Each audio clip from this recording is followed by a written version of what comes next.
आज जिन दो देशों के बीच देखकर लगता है कि जन्म जन्म का दुश्मनी है। एक समय ऐसा भी था जब ईरान और इजराइल दोस्त हुआ करते थे। हाँ बिल्कुल दोस्त। 1969 से पहले ईरान में शाह मोहम्मद रजवी पहलवी की सरकार थी। वो अमेरिका और इजराइल के काफ़ी करीब थे।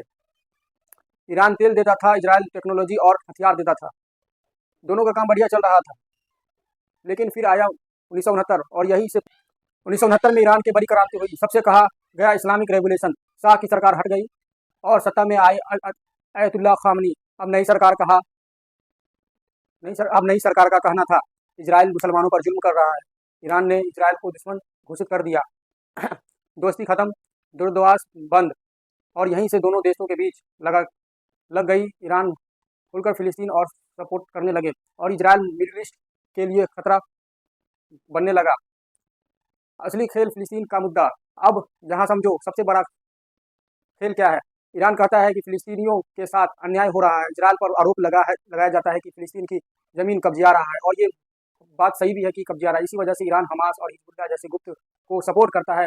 दूसरी तरफ इजराइल कहता है ये सारे ग्रुप हमारे लोग पर हमला करता है। मतलब दोनों अपने अपने राय को सही मानता है, और यही चीज़ इस दुश्मनी को और ख़तरनाक बताती है। अमेरिका की एंट्री। अब भाई मिडिल ईस्ट की कहानी हो और अमेरिका ना आए, ऐसा हो ही नहीं सकता। अमेरिका हमेशा से इजराइल का बड़ा साथी रहा है, हथियार, पैसा, सपोर्ट और पावर देने में।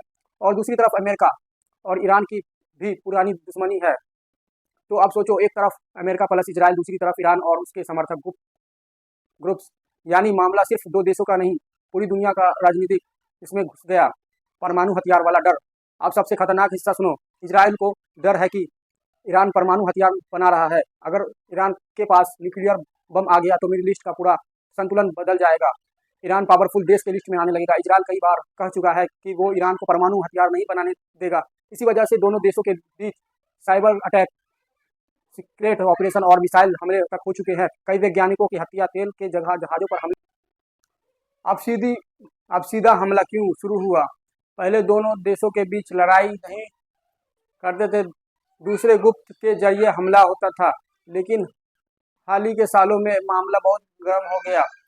सीरिया में हमले, गाजा युद्ध, ईरान कमांडर की मौत, और फिर सीधे मिसाइल और ड्रोन अटैक शुरू हो गया। अब पहली बार ऐसा लगने लगा दोनों देशों खुलकर युद्ध की तरफ बढ़ रहा है। दुनिया डरी हुई है, क्योंकि अगर ये युद्ध बड़ा हुआ तो तेल की कीमत बढ़ेगी, दुनिया की अर्थव्यवस्था हिल जाएगी, और कई देश इसमें कूद सकते हैं। एंडिंग निगहस।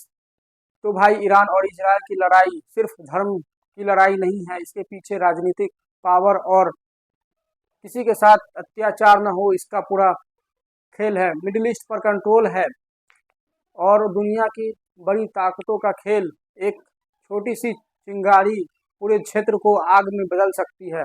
अब देखना यह है कि आने वाला समय में अब दोनों देश